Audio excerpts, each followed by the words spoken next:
Retrouvailles sur la Croisette.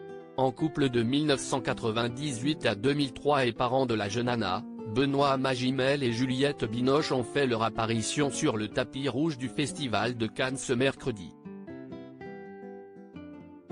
Tous les deux à l'affiche du même film, les deux acteurs se sont montrés très complices devant les photographes, posant même enlacés. Leur arrivée était très attendue. Ce mercredi 24 mai, le tapis rouge du Festival de Cannes a accueilli l'un des duos les plus iconiques de cette 76e édition, Benoît Magimel et Juliette Binoche qui présentaient ensemble leur nouveau film, La Passion de Dodin Bouffant, réalisé par Tran Anh Yeung. Un long métrage qui traite de cuisine et d'amour et qui marque leur retrouvailles, plus de 20 ans après leur rencontre dans Les Enfants du siècle.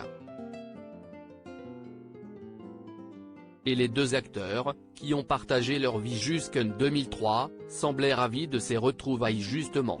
Assortis dans leur tenue noire et blanche, tous les deux se sont en effet montrés plutôt complices, posant avec leur réalisateur sur le tapis rouge, avant d'y retourner tous les deux enlacés. Un joli moment sous la musique d'Edith Piaf, qui respirait la bonne humeur et l'élégance. Juliette Binoche avait choisi un chemisier blanc et une longue jupe noire pour monter les marches, assortie à des gants noirs plutôt étonnants et à des bijoux scintillants, dont une bague par-dessus son gant, pour la plupart dévoilée grâce à sa simple queue de cheval. Benoît Magimel quant à lui, avait fait le choix d'un simple costume bleu. Simple, mais efficace. Plutôt souriant, Benoît Magimel n'a d'ailleurs cessé de discuter avec ses partenaires et de les enlacer, lui qui semblait très à l'aise aux côtés de son ex-compagne. D'ailleurs, il faut dire que si est leur ancienne romance et leur complicité qui leur ont servi pour décrocher ce beau rôle.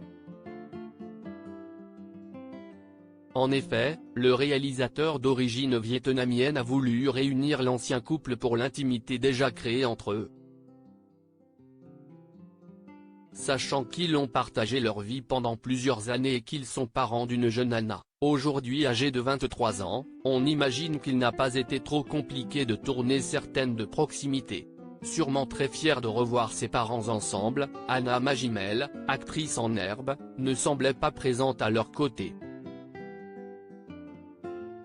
Benoît Magimel est partout. Le réalisateur, en tout cas, semblait ravi, lui qui connaît très bien Cannes puisqu'il y a été récompensé pour son premier film, L'odeur de la papaye verte. Et ces acteurs n'y sont pas en reste, eux aussi y ont obtenu des récompenses, dont un prix d'interprétation pour Benoît Magimel, et sont présents quasiment chaque année sur la Croisette. À noter qu'en 2023, Benoît Magimel fait particulièrement fort cependant, il est à l'affiche de Rosalie, présentée en début de quinzaine, mais également d'Omar Lafraise, qui a eu droit à sa montée des marches en séance de minuit. Un acteur complet. Et qui prouve après son deuxième César d'affilée en février dernier qu'il faut compter avec lui.